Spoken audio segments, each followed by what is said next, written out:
आपके साथ भी कोई ऐसी घटना घटी हो जिसका जिक्र करना आपके लिए संभव नहीं है, बदनामी का डर सता रहा है, या किसी ऐसी उलझन में उलझ गए हैं जहां से निकल नहीं पा रहे हैं, आपको किसी सलाह या मार्गदर्शन की जरूरत है, तो आप अपनी कोई भी सामाजिक समस्या ईमेल के जरिए हम तक पहुंचा सकते हैं। हम उस पर एक वीडियो बनाकर आपसे अनुमति लेकर ही प्रकाशित करेंगे। आपकी पहचान गुप्त रखी जाएगी। दर्शकों की प्रतिक्रियाएं, सुझाव, सलाह और मार्गदर्शन ही मुख्य समाधान का जरिया बनेगा, और अपनी समस्या का समाधान पाते हुए दूसरों की समस्या सुलझाएं। सभी दर्शकों को हमारी राधे राधे। दर्शकों, आप सभी का स्वागत है हमारे मंच पर। दर्शकों, आज फिर एक महिला की कहानी लेकर उपस्थित हुए हैं। यह कहानी उस महिला की और उस बेटी की कहानी है। दर्शकों, हम अक्सर देखते हैं कि हमारे घरों में बेटियां सुरक्षित नहीं हैं। लगभग एवरेज में देखा जाए तो आज हमारे समाज में, हमारे भारत में 4 में से 1 लड़की के साथ यौन शोषण होता ही है। ये मैं नहीं कह रहा, ये आंकड़े हमारे सरकार के हैं। और ज्यादातर केसेस में यौन उत्पीड़न करने वाले हमारे घर के लोग ही होते हैं, या फिर अड़ोस पड़ोस के, मतलब जो भी होता है वो हमारी जान पहचान वाला होता है। इस महिला की भी ऐसी ही कुछ कहानी है। ये महिला कहती है कि मैं काफी दिनों से यहाँ आप बीती बताना चाहती थी, पर हिम्मत नहीं हो रही थी। लेकिन कई बहन बेटियों की आप बीती यहाँ देखकर मुझ में भी हिम्मत आई कि मैं भी अपनी समस्या यहाँ तक पहुँचाऊँ। शायद मेरी समस्या का हल यहाँ से मिल जाए। समस्या मेरी शादीशुदा जिंदगी, पति और बेटी से जुड़ी है। मेरा मायका बहुत अमीर है, लेकिन बिरादरी के चक्कर में माँ बाप ने मेरी शादी एक बेरोजगार लड़के से कर दी।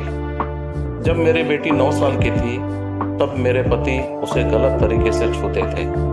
यह बात मुझे एक दिन पता चली तो मैंने पति से इस बारे में सख्ती से पूछा। उन्होंने अपनी गलती मान ली और माफी मांगी, लेकिन उनकी गलती इतनी बड़ी थी कि मेरी बेटी अभी तक उससे निकल नहीं पाई। पति की हरकत पकड़ने के बाद मैं बेटी का ख्याल रखती थी और पति पर नजर रखती थी, लेकिन पति ने फिर वही काम किया। जब मैं किचन में किसी काम में व्यस्त थी, मेरी बेटी कमरे में पड़ रही थी, तभी मेरे पति ने उसे छुआ। वो भागकर मेरे पास आ गई। उसने मुझसे तो कुछ नहीं कहा, लेकिन अगले ही दिन मेरे माँ पापा के पास चली गई। मैंने बेटी को कई बार वापस बुलाने का प्रयास किया, लेकिन वह नहीं आ रही थी। फिर उसने मुझे चिट्ठी में लिखकर यह बात बताई। उसने लिखा कि डैडी ने दोबारा बैड टच किया, इसलिए मैं उस दिन भागकर आपके पास आई थी। मैंने अपने मायके में बताया तो किसी ने यकीन नहीं किया, क्योंकि मेरे पति बहुत धार्मिक हैं। बाद में यकीन हुआ भी तो उन्होंने कानूनी कार्रवाई करने से मना कर दिया। मैंने पति से अलग होने की सोची। मेरे माँ पापा के पास बहुत प्रॉपर्टी है। मैंने माँ पापा से कहा कि जमीन का एक प्लॉट मुझे दे दो, मैं उस पर घर बनाकर खुद अपना कमाऊंगी और बेटी को पालूंगी। लेकिन मेरे भाइयों ने इसका विरोध किया तो माँ पापा मेरे लिए कुछ नहीं कर पाए। पति से अभी तलाक नहीं हुआ है और उसी के साथ अभी मजबूरी में रह रही हूँ, क्योंकि आर्थिक रूप से अभी सक्षम नहीं हो पाई हूँ। पति ने हमेशा मेरी बेटी को नकारात्मक भाव से ही देखा है। जब वह 6 महीने की थी और रोते रोते रात में उठती थी, तो पति उसे यह कहकर पीटता था कि मेरी नींद खराब कर दी। जब उसने बेटी के साथ गलत हरकत की तो उसके बाद भी बेटी को ही दोषी ठहराता था। पति यही कहता था कि 40 साल का आदमी 9 साल की लड़की को कैसे बरगला सकता है। मेरी बेटी पढ़ने में होनहार थी, लेकिन उसके साथ हुए पिता के गलत व्यवहार और घर के कलह का उस पर इतना बुरा असर हुआ कि वो ठीक से पढ़ नहीं पाती है। 10वीं में वो फेल हो गई। पिछले 3 सालों से बेटी डिप्रेशन में है। मैंने जेवर बेचकर उसका इलाज कराया, फिर भी वह ठीक नहीं हो पाई। बेटी को बार बार वही सब पुराना याद आता है कि कैसे उसके पिता ने डरा धमका कर उसके साथ गलत किया, और ऊपर से उसी पिता ने उसके सामने उल्टे इल्जाम भी लगा दिया कि इसकी वजह से यह सब हुआ है। वैसे मैं आत्मनिर्भर होने का प्रयास कर रही हूँ, लेकिन अब तक असफल रही हूँ। पति को कहती हूँ कि कोर्ट चलकर तलाक दे दो, लेकिन वो कभी नहीं जाता। वो पहले से ज्यादा शातिर हो चुका है। मेरी बेटी की मनोदशा कैसे सही हो पाएगी, ये समझ नहीं आता।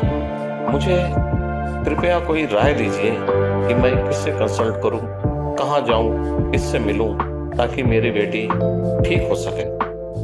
तो दर्शकों, यह कहानी थी इस महिला की और इसकी बेटी की, जो कि बहुत ही गलत व्यवहार किया है उसके पिता ने।